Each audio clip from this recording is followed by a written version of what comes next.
Assalamualaikum warahmatullahi wabarakatuh.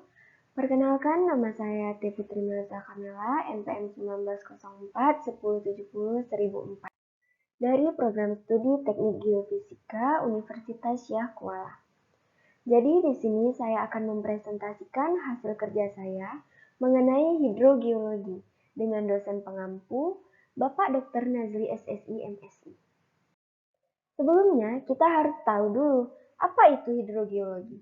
Hidrogeologi atau hidrologi air tanah adalah cabang hidrologi yang berhubungan dengan air tanah dan didefinisikan sebagai ilmu tentang keterdapatan, penyebaran, dan pergerakan air di bawah permukaan bumi.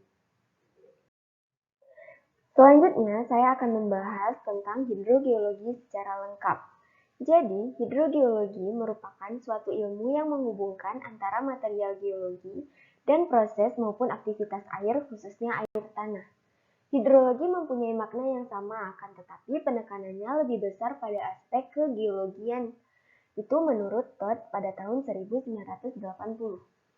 Studi hidrologi meliputi berbagai bentuk air serta menyangkut perubahannya, antara lain dalam keadaan cair, padat, gas, dalam atmosfer, di atas dan di bawah permukaan tanah, distribusi, penyebaran, aliran, dan sebagainya. Selanjutnya, saya akan membahas mengenai air tanah. Berikut saya akan memaparkan beberapa pengertian air tanah menurut para ahli. Jadi yang pertama ada dari Asdaq 2002. Air tanah adalah segala bentuk aliran air hujan yang mengalir di bawah permukaan tanah sebagai akibat dari gaya gravitasi bumi, struktur perlapisan geologi, dan beda potensi kelembapan tanah. Yang kedua, Bower 1978. Menurut Bower, air tanah merupakan sejumlah air di bawah permukaan bumi yang kemudian dapat dikumpulkan dengan sumur-sumur, terowongan, atau sistem drainase dengan pemompaan. Yang ketiga, ada dari Vetter pada tahun 1994. Jadi, menurut Vetter, air tanah merupakan air yang tersimpan pada lajur jenuh hingga kemudian bergerak ke berbagai lapisan dan batuan tanah di bumi sampai air tersebut keluar sebagai mata air atau terkumpul dalam satu danau, kolam, sungai, dan laut. Dan yang terakhir yaitu menurut Sumarto pada tahun 1989. Menurut Sumarto, air tanah merupakan air yang menempati rongga-rongga dalam lapisan geologi. Selanjutnya saya akan membahas mengenai pergerakan air tanah. Air tanah bergerak dari atas ke bawah, serta air tanah juga dapat bergerak dari bawah ke atas, yaitu gaya kapiler. Air bergerak horizontal pada dasarnya mengikuti hukum hidrolika.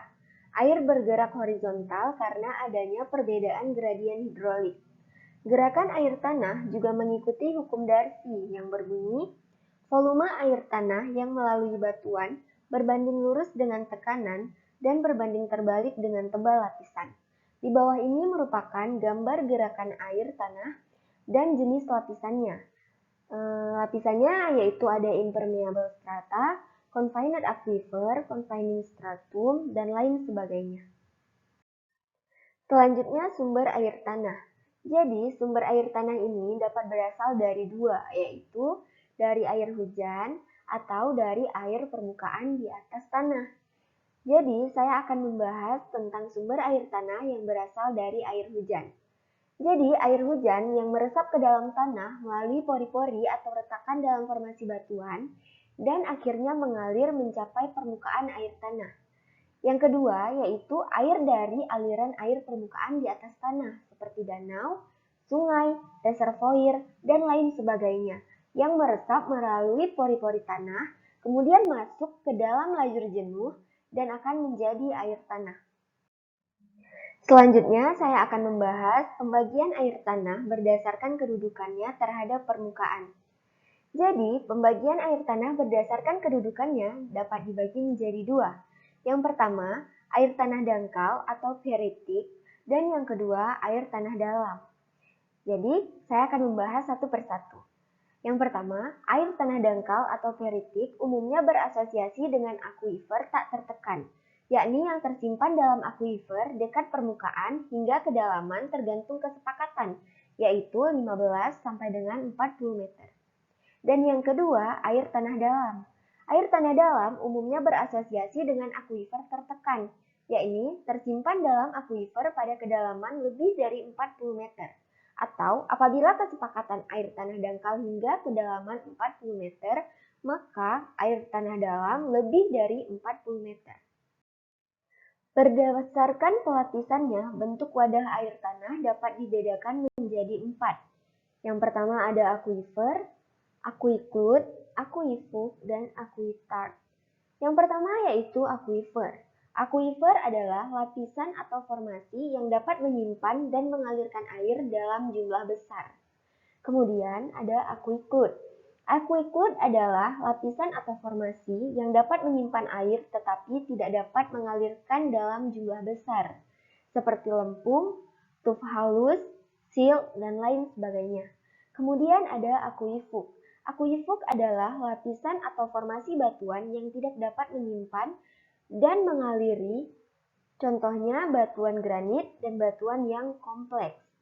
Yang kemudian ada aquitard. Aquitard adalah lapisan atau formasi batuan yang dapat menyimpan air, tetapi hanya dapat meloloskan air dalam jumlah yang sangat terbatas. Selanjutnya saya akan membahas tentang sistem akuifer. Jadi sistem akuifer terbagi atas 4.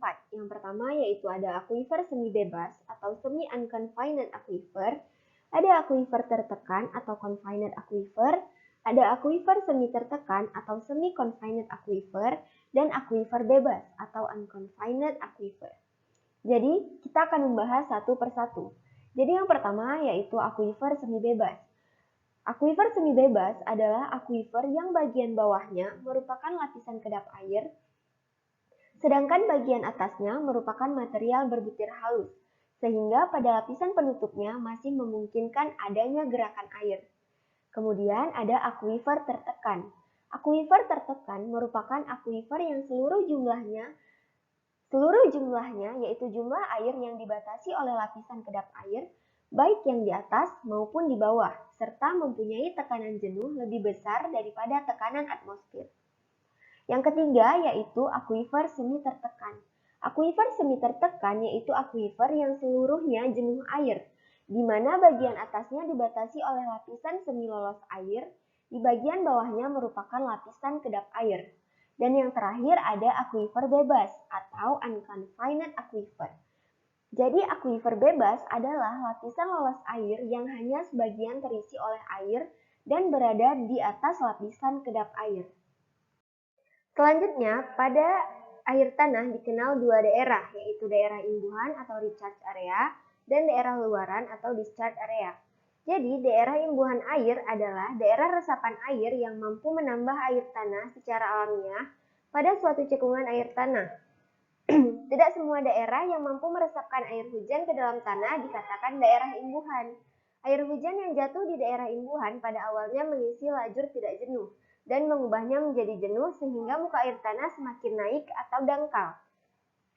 Letak daerah imbuhan biasanya berada di kawasan hulu aliran sungai dengan morfologi berupa perbukitan atau pegunungan yang memiliki elevasi lebih tinggi. Kemudian dikenal juga daerah luaran atau discharge area. Daerah luaran air tanah adalah daerah keluaran air tanah yang berlangsung secara alamiah pada suatu cekungan air tanah. Letak daerah luahan biasanya berada di daerah hilir dengan morfologi berupa dataran rendah. Penentuan batas antara daerah imbuhan dan daerah luaran sangat penting dalam pelaksanaan upaya konservasi air tanah. Prinsip keseimbangan air tanah berkaitan erat dengan aspek keseimbangan dari dua komponen yaitu imbuhan atau pendayagunaan atau luahan air tanah. Berikut adalah gambar skema imbuhan dan luaran air tanah, dapat dilihat pada gambar di samping. Selanjutnya, apa nih manfaat air tanah? Jadi, manfaat air tanah diantaranya air tanah sebagai bagian dari siklus hidrologi atau daur air yang terus berjalan berulang. Kemudian, air juga berfungsi sebagai sumber pembangkit listrik. Air tanah juga berfungsi memenuhi berbagai keperluan rumah tangga. Air tanah yang berada dalam gua-gua bawah tanah kemudian juga dapat dikembangkan lagi menjadi objek-objek para wisata. Kemudian, air tanah berwujud sungai bawah tanah dapat menjadi lokasi penelitian alami mengenai sistem hidrologi, biota, dan lainnya. Dan yang terakhir, memenuhi berbagai kebutuhan industri yang memerlukan air dalam proses produksinya. Keterdapatan air tanah di Indonesia ada 4, yaitu air tanah pada batuan lepas, air tanah pada batuan karbonat, air tanah pada batuan vulkanik quarter, dan air tanah pada batuan padi. Sekian presentasi dari saya. Apabila ada kekurangan, saya mohon maaf. Assalamualaikum warahmatullahi wabarakatuh.